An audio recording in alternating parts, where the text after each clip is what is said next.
Tinatayang aabot sa mahigit 70 probinsya ang maapektuhan ng El Nino sa susunod na 3 buwan ayon sa Task Force El Nino.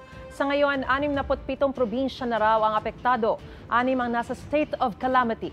Yan ang Bulalakaw at Mansalay, San Oriental Mindoro, Looc, Magsaysay at San Jose sa Occidental Mindoro at Zamboanga City.